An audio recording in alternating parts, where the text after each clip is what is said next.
¿Qué tal? Muy buenas tardes. Esto es Ciudad Abierta, un espacio en el que todos tienen voz. Es una coproducción de Ciudad TV 21.2, el canal del Congreso de la Ciudad de México y el Consejo para Prevenir y Erradicar la Discriminación de la Ciudad de México, el COPRED. Nuestro tema de esta tarde, violencia contra las mujeres. Una mesa de análisis en la que 3 expertos nos compartirán sus puntos de vista sobre la lucha en favor de la dignidad y la igualdad de la mujer. Para ello vamos a contar con la presencia de Jeru Aparicio Aviña, titular en la Dirección General para una Vida Libre de Violencia en la Secretaría de las Mujeres de la Ciudad de México, cargo que ostenta gracias a su actividad como feminista y defensora de los derechos humanos. Ella es maestra en victimología por el Instituto Nacional de Ciencias Penales, el INACIPE. De igual forma cuenta con una maestría interinstitucional en derechos humanos por la Universidad Autónoma de Tlaxcala y la Comisión Nacional de Derechos Humanos. Y es doctorante en Derechos Humanos con el protocolo de investigación, un abordaje victimológico para la reparación del daño en el abuso y la violación sexual. Por otro lado, es fundadora de la consultoría Resarcire, además académica e investigadora nacional por el Instituto Nacional de Ciencias Penales. Otra de nuestras especialistas que nos acompaña esta tarde es María Salguero Bañuelos. Ella es feminista, investigadora, científica de datos, activista también. Cuenta con estudios de geofísica en la Escuela Superior de Ingeniería del Instituto Politécnico Nacional. En el 2013 creó el primer documento hemorrográfico conocido como Mapa de Desaparecidos, proyecto colaborativo con otras investigadoras y activistas mexicanas. De igual manera, ha trabajado como activista en temas de derechos humanos, en específico con familiares de desapariciones forzadas, el incendio de la guardería ABC y feminicidios en 2016, y comenzó el mapa de feminicidios en México, el cual realizó como un trabajo voluntario para recopilar datos de los casos de feminicidios en el país a través de un registro de cartografía. Y para completar la mesa contamos también con Tania Hernández Gordillo, quien cuenta con 11 años de experiencia como consultora en fortalecimiento institucional, políticas públicas y de género para organizaciones de la sociedad civil, el sector privado y el sector público. Desde julio del año pasado es encargada de desarrollo institucional en X, Justicia para las Mujeres, organización feminista que busca transformar las instituciones, las leyes y las políticas públicas con el fin de mejorar el acceso a la justicia para todas las mujeres. En cuanto a su formación académica, es egresada de la licenciatura en Ciencia Política y Relaciones Internacionales por el Centro de Investigación y Docencia Económicas, el CIDE, y tiene un diplomado en Políticas Públicas y otro en Género, Sexualidad y Derechos, ambos por la misma institución. Y esta tarde, moderando las conversaciones, nos acompaña Geraldina González de la Vega, presidenta del COPRED y experta en asuntos de igualdad y discriminación, a quien le dirigimos los micrófonos para comenzar con esta emisión de análisis. Adelante, Geraldina.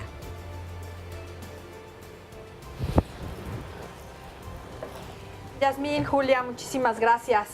Pues estamos de nuevo aquí con este tema acerca de la violencia contra las mujeres, un tema que sin duda despierta una gran conversación, el análisis acerca de los derechos de las mujeres, los derechos que tenemos todas las mujeres en el país, en la Ciudad de México, y me encanta estar con estas 3 invitadas que tenemos el día de hoy, a las que les agradezco muchísimo su presencia en esta mesa. El día de hoy nuevamente hemos elegido este formato de mesa, generalmente nos sentamos allá y vamos una por una, pero creo que precisamente el tema de violencia contra las mujeres es un tema que me parece que tenemos que rebotar entre todas y desde distintas atalayas, desde distintos puntos de vista. Entonces, muchísimas gracias, Jeru, María, Tania, pues es un placer tenerlas por aquí. Muchas gracias. Me gustaría iniciar con María por el trabajo que has venido realizando con el mapa de feminicidios. Es un trabajo que admiro muchísimo. No tenía el gusto de conocerte en persona. Te sigo en Twitter como Princesa Batori. No, ya lo cambié. Ah, ya lo cambiaste. Bueno, entonces ahora, ¿cómo te llamas? Igual, pero es M. Salguerbe. Bueno. Nada más cambié la ID porque la cuenta sigue siendo la misma. Buenísimo, porque la verdad es que yo te sigo desde hace mucho tiempo y admiro muchísimo este trabajo que has estado haciendo y del cual me encantaría que nos platicaras. Ay, muchas gracias. Pues cuando empecé a ver que estaban incrementando los asesinatos de mujeres en 2015. De hecho, tú y yo nos seguimos desde 2010, desde la guerra contra el narco de Felipe Calderón, por lo de la guardería ABC. Así es. Pero se me hizo la costumbre de leer el blog del narco, la nota roja, y en ese mismo, para entender un poco de la violencia que vivían las regiones. Si tú le quitas no veas una nota roja con morbo, sino vela como una fuente de información. Lo que pasa es que es muy descriptiva y a veces la descripción es muy dura. Sí. Entonces, pero te da una gran cantidad de datos. Entonces yo empecé que no nada más era, en 2015 vi que no nada más era cuestión del Estado de México, seguían ocurriendo en Ciudad Juárez, ocurrían en la Ciudad de México, ocurrían en todos los estados del país. Entonces, y yo les decía a las activistas, es que los feminicidios en la Ciudad de México, no es que los del Estado de México, y eran de aquí, de la ciudad. Claro. O sea, es que el Estado de México invisibilizó a todos los demás, por eso empecé a hacer el mapa. Y ese mapa, entonces, lo tienes desde 2015. 2016. Ajá, Desde 2016 has sido tú quien ha estado dando seguimiento a todos los asesinatos violentos o homicidios violentos en contra de mujeres en todo el país. Sí. A través del seguimiento de notas periodísticas. Sí. ¿Esto lo haces tú sola? Ajá. ¿Tú sola? Sí, no he conseguido ayuda porque no me he organizado. Ok. Wow. Oye, ¿y qué experiencia recoges de esto? O sea, ¿qué te ha ido dejando? ¿Qué has aprendido, digamos, de todo esto? En un sentido de, entiendo que además los datos que tú manejas, pues son casi los únicos datos que se tienen en el país más completos, digamos, sobre aún el así panorama. Me faltan datos, agregar de octubre, noviembre y diciembre. Imagínate cómo estoy. ¿En cuánto están los números? Perdón? Mira, ahorita ya saqué la cifra de 2018, pero conforme al secretariado, es que aquí viene, las notas mías de prensa me dan el contexto de violencia, pero siempre registras menos porque están las mujeres que llegan heridas a los sistemas de salud y mueren en los hospitales, pero no son reportadas por la prensa. Es tanta la hazaña hacia las mujeres que a veces los cadáveres no se les determina el sexo. Bueno, o sea, la violencia en general y es mucha hazaña. A veces no se les determina el sexo. Uno, porque los encuentran descuartizadas, en bolsas, o embolsadas, encobijadas, o calcinadas, o entambadas. Entonces, pues cuando se determina el sexo, a veces ya la prensa no alcanza a determinar esos datos. Entonces siempre va a haber un sesgo respecto a lo oficial. Mi sesgo era de 15%, la última vez que hice el cálculo. Pero ahorita, por ejemplo, que terminó 2018 con 3.607 mujeres asesinadas, lo cual 3.607. Lo cual te da un promedio de casi 10 al día. 9.8. Es impresionante. Justamente leía yo además un dato sobre que la violencia feminicida se ha trasladado del hogar a las calles. Y sobre eso quería yo platicar contigo, Tania. Sé que X precisamente ha estado participando en estas mesas ahora en el Senado de la República con respecto al análisis de la reforma para la Guardia Nacional. Exacto. Y uno de los argumentos que ha llevado X a la mesa ha sido precisamente los impactos de la guerra contra el narco y la militarización de la seguridad pública en las mujeres. Me gustaría que nos platicaras un poco sobre este tema. Mil gracias por la invitación y bueno, este conversatorio. Recupero lo que está comentando María. Es muy importante justo empezar a entender de qué tamaño es el problema, dónde ocurre, a quiénes afecta, de qué forma, para un poco empezar incluso a cuestionarnos cuáles son los supuestos de los cuales partimos para definir la violencia o las violencias. En el caso de X Justicia para las Mujeres, lo que nosotras hemos observado y documentado es que a partir justamente de la guerra contra el narcotráfico, con esta política de drogas, empezó a cambiar en general todo el contexto de violencia que se está viviendo en el país. Y eso sí ha tenido efectos diferenciados en la violencia que vivimos las mujeres. Por una parte, o sea, todo el fenómeno de feminicidios, que si bien sabemos, porque hay muchos estudios que sustentan esta hipótesis de que generalmente es una persona que conoce cercana, un familiar, una pareja, la que termina siendo, ¿no?, quien asesina a las mujeres. Hoy estamos viendo cambios en los patrones de violencia y también empezamos a mirar